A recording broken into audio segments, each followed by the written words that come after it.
Peaky Blinders gave us a lot of things, including amazing hair, but what did it give the actors? Cillian Murphy says that Peaky Blinders gave him something he has never had as an actor, and although Derry Girls may have ended, it's only now making its way to Netflix. Also, the new Netflix original Mo is killing it. Want to know more? Stay a while and we'll bring you up to speed. First up, Cillian Murphy says that Peaky Blinders gave him something he never had as an actor. There's just something about Thomas Shelby that commands the attention of the people around him, and instantly asserts him as the boss in any room. Yes, that three-piece suit is a big reason Tommy is so intimidating, but most of the credit must be given to Cillian Murphy, the hardworking actor who stood in his shoes for a decade, from maintaining Tommy's enigmatic, imposing figure to the hours spent perfecting his perfectly gruff Birmingham accent. No easy feat, after even years of practice. Getting into character wasn't as easy as putting on the suit and cap either, though it was awfully flattering and did help, but Murphy had a whole process to get into the head of Thomas Shelby, which including sitting down with showrunner Stephen Knight and the directors to go over the scripts, among many other things. And there's one thing that Tommy gave Murphy that he has never had in his career, and that's growing old with a character. He started shooting this in 2012, so when it comes out, that will be a decade. So that's a big chapter of my life, Murphy told Entertainment Weekly. It allowed the actor to grow even stronger in his acting capabilities and understand Tommy on a level that is unrivaled, and from about season 4 onwards, Murphy says it was all Tommy. After all the time, the character would start to think for Murphy, an experience he had never had before. Next, Derry Girls has ended, but now it's finally making its way to Netflix. Derry Girls has wrapped up its third and final season on Channel 4 in the United Kingdom, and will soon be coming to Netflix for viewers around the world, and eventually also the United Kingdom, but more on that later. The comedy series has become a fan favorite for many in the last few years, with the story of a group of girls and James that grows up during the Troubles in Northern Ireland. In 2018, Netflix acquired the exclusive international rights to Derry Girls, where the show is now being hosted under the Netflix original banner. Creator Lisa McGee has said that it will always be the plan to say goodbye to our Derry Girls after 3 seasons. Derry Girls is, after all, a coming-of-age story, and to McGee, a love letter to the place she came from and the people who shaped her. Though, she feels like it was an honor to work on the project, and she'll feel forever proud of what the show has achieved. This is where it will end. But who knows, McGee herself has admitted that it's not entirely outside the realm of possibility that we'll see Michelle, Orla, Aaron, Clark, and James somewhere in the future. But for now, this will be the last adventure of the Derry Girls. Netflix has confirmed that Derry Girls will be available on the platform from the 7th of October 2022. It's unclear when Netflix UK will add Derry Girls to its catalog. Following a new Netflix show featuring Black Adam star is killing it. Mo Amer is a Palestinian-American stand-up comedian from Houston, Texas, and he's had an especially good week in his career with the release of the Netflix original Mo. Mo is his semi-biographical dramedy, which he created alongside Rami creator Rami Youssef.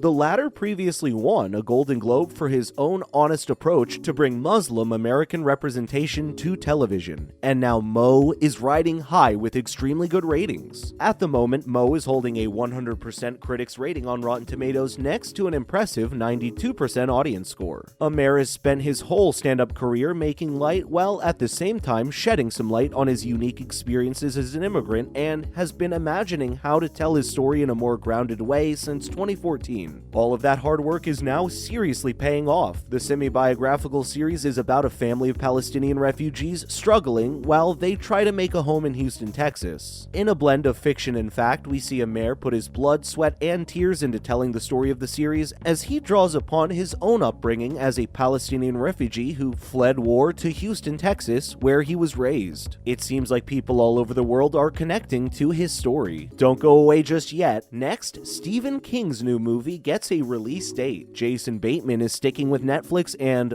Luckiest Girl Alive has been given a release date. Surely you want to know more? Stick around till the end of this video so you're sure not to miss out on anything. Let's go. First up, the new Stephen King movie gets a release date. Stephen King fans will still remember the painful news summer brought with it. Even though Salem's Lot by writer and director Gary Dauberman had been scheduled to be released in time for Halloween season of 2022, it found itself first being pushed to April 2022 2023, only to be taken off the slate of the 2023 release schedule entirely. Though that doesn't necessarily mean the end of the project until Warner Bros. Gives a statement. Many fear the worst with the current problems studios and streamers alike are facing. But for now, we do have some very good Stephen King news that fans will be delighted to receive. Netflix has finally announced the release date for what will now be the next Stephen King adaptation, Mr. Harrigan's Phone, by John Lee Hancock. Netflix reveals a whole host of other dates that have been reserved for the release of their movies, including Blonde, Enola Holmes 2, and Glass Onion, A Knives Out Mystery. Among all those big names and highly anticipated projects, we also find Mr. Harrigan's Phone. The movie's scheduled to drop on Netflix on October 5th, 2022,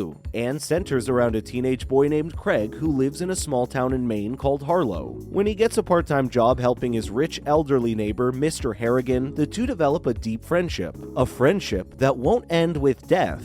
If you ask Mr. Harrigan, are you watching? Following, Jason Bateman moving on to another Netflix original after the end of Ozark. Jason Bateman isn't one to sit around and do nothing, and it shows. Now that Ozark has wrapped, the actor has free reign again over what he could do with his time, and has decided that Netflix has been good to him so far. Bateman, for his part, has also been very good for Netflix. With an Emmy in his pocket and another 2 Emmy nominations in 2022 for both acting and directing for Ozark, Netflix might retain some of its dwindling subscriber count if they are able to keep Bateman on board of their own projects, which is exactly why he's been tapped to star in the upcoming action thriller Carry On. Deadline was able to provide a logline belonging to the project which explains that Carry On is the story of a young TZA agent named Ethan Kopech, who is being blackmailed by a mysterious traveler into allowing a dangerous package to slip through security and onto a flight on Christmas Day. It's being said that Bateman will step into the shoes of the mysterious stranger, but no official word on that has been given yet. Carry On will be directed by Jaume Colette Serra, with TJ Fixman writing the first draft of the script and Michael Green putting the finishing touches on it. And now, Luckiest Girl Alive, starring Mila Kunis, is coming to Netflix in October. Another high-profile thriller coming to Netflix is Luckiest Girl Alive, starring Mila Kunis. Luckiest Girl Alive is an adaptation of the novel of the same name that was written by Jessica Knoll, which was published in 2015. The novel has gone on to sell over 1 million copies worldwide and has been translated into 38 different languages. The book follows the story of Annie Finelli, a girl who seems to have everything she could ever wish for: a handsome fiancé from a distinguished blue blood family, a glamorous job at a glossy magazine, and an enviable figure with the wardrobe to match. But it's all an invention, a veneer of perfection that she has carefully assembled in an attempt to distance herself from a shocking, soiled past. And as her wedding day draws nearer, she's invited to talk about the chilling incident that took place when she was still a teenager at the prestigious Bradley School. Ani went on to weigh her options carefully when telling the whole truth, which could destroy her picture-perfect life that she worked so hard to create, but she's determined to silence the whispers of suspicion and blame once and for all. The adaptation of Luckiest Girl Alive was directed by Mike Barker, who you'll maybe recognize for his work directing and executive producing on Hulu's The Handmaid's Tale. You'll be able to watch Luckiest Girl Alive from the 7th of October, 2022. And that's a wrap. What did Peaky Blinders give you? Let us know what you think in the comment section below. Thank you so much for watching. We'll see you in the next one.